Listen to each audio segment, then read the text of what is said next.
Good evening, Mr. Sanders, Dr. Ledbetter, and members of the board.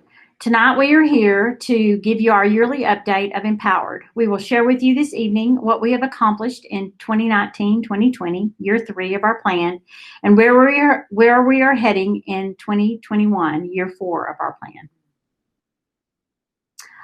We are going to discuss the adopted board priority of Standard 1, provide responsible school district governance. Benchmark B, ensuring the board is accountable and open to the public, including seeking divergent perspectives in its decision-making process. Action, district summarize programs, department initiatives to the board throughout the year. We wanted to just start with we wanted to show you that everything is aligned.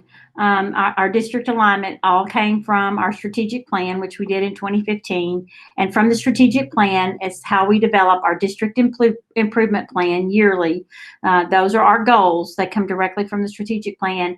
And then those goals are used in the district improvement plan and the campus improvement plan yearly. Here's the district alignment. Here are the goals in our district improvement plan, and these are also in our campus improvement plans. And you'll see these goals 1 through 6, and we discussed these in our last, we did an update on our campus and district improvement plan in one of our last board meetings. We started with our cultural tenets, our learner profile, and over the past year, we developed our learner experience, which are all aligned with the district goals. We wanted to share that with you as well. In addition, we have our MPowered 2024. I think we've shown this to you, but wanted to go into a little more information about that. So you will see that. This is for year 4 and beyond. We started out with a 3-year plan, and so now we've developed a 7-year plan. We are moving into year 4. We are customizing and personalizing capacity. We're building opportunities for teachers to customize their learning and to personalize it.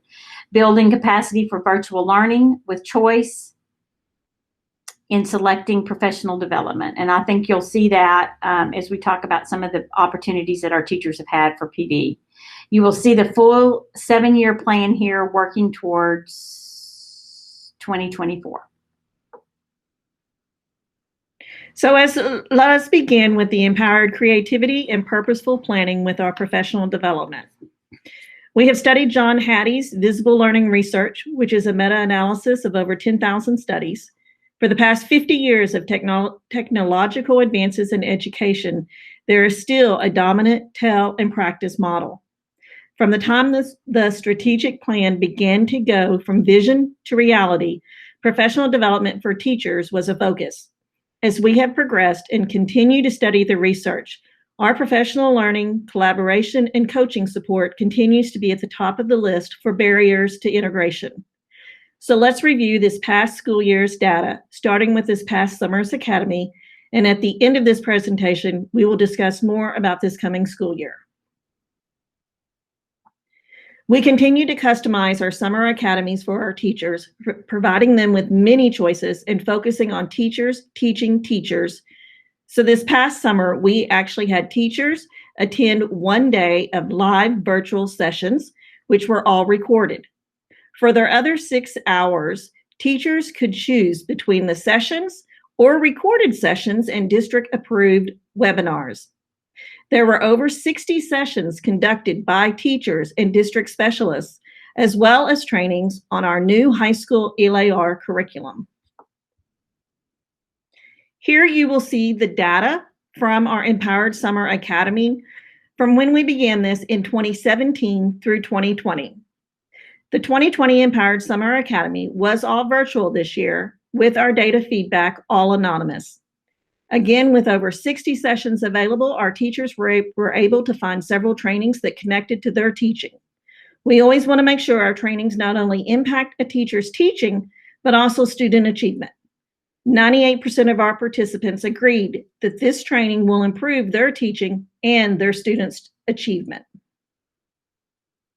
This year, we asked a few different questions due to it being a virtual academy for the first time and having so many sessions related to teaching virtually with knowing this COVID environment. 99% agreed that this training and content is relevant and supports the growth in teaching and learning as it relates to the MISD learner experience and Education 4.0. 98% of the participants agreed that sessions during MPowered Summer Academy helped prepare them for online blended learning or a virtual learning environment. 98% of our participants agreed that the online format for the Academy was very beneficial. So we will be looking at continuing this format next summer as well.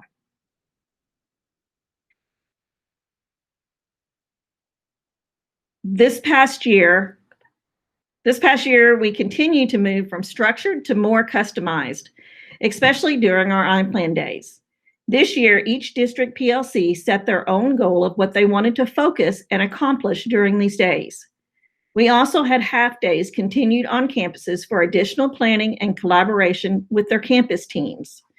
We utilized 41 instructional lead learners, which are classroom teachers, that actually facilitated our iPlan conversations. Here is the feedback for the iPlan days. Our teachers continue to feel like these days are beneficial for collaborating with their peers across the district. These district iPlan groups met multiple times from March to the end of the school year, as well as on the iPlan days, and they really appreciated having a team to work through that emergency remote learning process. These teams have really become a family over the years, supporting each other each step of the way. Furthermore, our teachers agree that these days definitely benefit their teaching and learning, as well as connecting their instruction to the district learner profile. We structured our MPower hours this past school year a little bit different to provide more direct support to our first-year teachers on topics most beneficial for a new teacher. These were conducted once a month from various leaders in our district. We want to make sure our first-year teachers receive all the support they need to be successful. We also opened these MPower hours to any teacher that felt they needed to attend. iSupport was an asset as we first rolled out our curriculum, TRS, and our one-to-one devices several years ago. This past school year, it was really conducted as needed on campuses per the decisions of our principals. MPowered TTESS, as you know, last year in 2018-2019, began to be used for all that were going through the TTESS observational formal evaluation process. This year, we continued that during our observations as well as walkthroughs, as well as being conversation pieces as part of our conferences with administrators. Let's take a moment now and look at some quantitative data from the TTESS.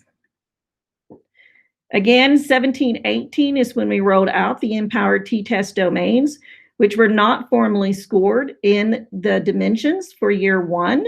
They were only used during walkthroughs.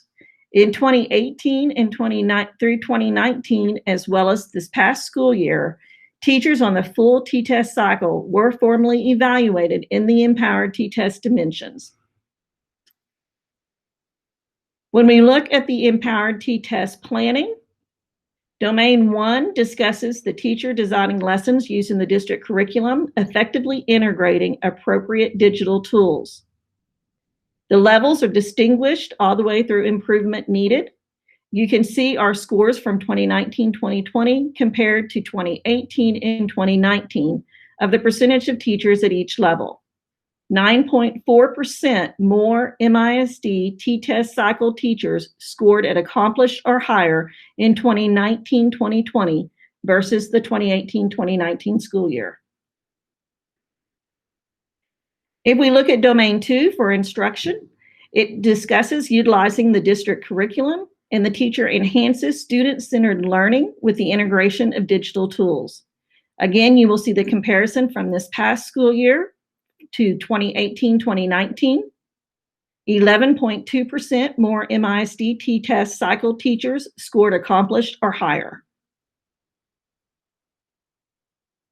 And looking at Domain 3 of the learning environment, by fully implementing the district curriculum, the teacher creates a digital learning environment that is flexible and customized.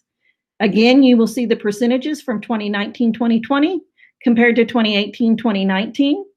And we are excited to say that 12.1% more MISD TTESS cycle teachers scored at accomplished or higher.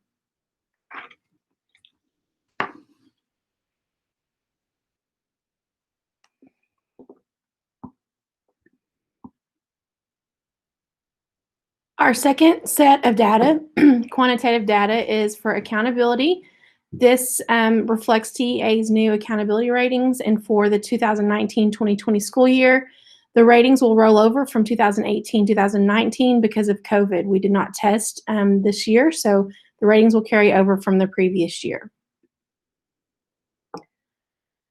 Our elementary and middle school students saw great success at Destination Imagination this year. There were 58 teams that competed at regionals, which is 8 more than the year prior. 16 of those teams advanced to state, which is 6 more than the year prior. And that was all done virtually this year due to COVID. But that didn't stop the success of our students. 6 of those teams went on to compete at virtual globals. And we had a team place 3rd overall in the instant challenge for middle school, the Walnut Grove Middle School Broadway Burritos. And then you can see the several other teams that placed there across our district campuses. On the superintendent metrics is the number of enrollments in AP, dual credit, and algebra taken in the 8th grade. This year we had more than 11,000 enrollments in those courses, and that was a 4.5% increase over the previous year. MISD does report scores on SAT and ACT that exceed state and regional levels. And you can see that here the breakdown of each of the dual credit hours that we're taking, increasing from 4,541 hours in 2017 to 5,526 hours this past year, 2019-2020. This shows you the AP data and the breakdown over year over year from 2017 to this past year, 2019-2020. You can see here that there is a reflection here of fewer tests taken by AP students. Schools were closed for COVID during the AP testing window, but students were allowed to take that test online. As a result, some students chose not to take the test. So that does reflect in the 634 students that took the test as opposed to the 682 in 2019. But you can see the percentage of students scoring at a 3, 4, or 5, which equates to potential college credit, did rise from 45% to 54%. So the number of students who scored a passing score on an AP test increased greatly.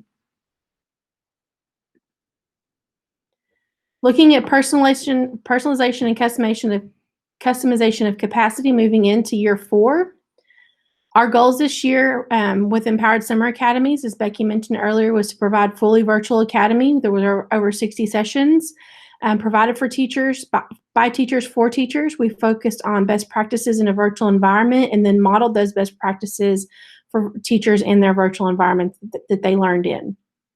iPlan days, moving forward throughout this year, we'll focus on identifying gaps from the spring during the COVID closure. We will support teachers in spiraling, differentiating, and scaffolding to close those gaps, and those sessions will be facilitated by our ILLs. It's always important for us to look at the feedback from our different surveys, and these are all changes that are a direct reflection of that feedback. Our MPowered hours, we are for new teachers before and after school, those first year educators. We want to support them in all of the areas that they would need additional support in, things like classroom management, specialized learning, grading. So those will continue this year for teachers to learn from our mentors before and after school. And then we're adding a piece to the TTESS evaluation cycle, just like we'd added empowered dimensions. We're going to add dimensions for the learner experience phases to help measure implementation and sustainability of the learner experience in our classrooms. In conclusion, you'll see here some of our measurable goals for all levels. To have measurable goals in PLC, to focus on the 4 best practices that are aligned to virtual and face-to-face instruction in the best practices. And we're going to pilot our learner experience rubrics in performance assessments. We've started that with some elementary campuses, and we're going to expand that to more teachers and add middle school in there, and then hire a third-party cultural diversity expert to audit our curriculum. And you can see the measurable outcomes there in the next column. For elementary, we are focusing on K through 3 early childhood education and adding reading academies to the list for our elementary campuses. For secondary, we have new primary resources for our 9 through 12 ELAR teachers. They adopted that over this past spring. Those textbooks have come in. We will work with a middle school math alignment for 8th grade algebra and align that with our 9th grade algebra for our high school campuses. We adopted the College Board's pre-AP curriculum, so we'll roll that out and make sure that we're implementing that with fidelity for our pre-AP courses, and then continuing to develop a systematic RTI system for our middle school and high school campuses. Thank you so much, and we hope you enjoyed the MPowered update.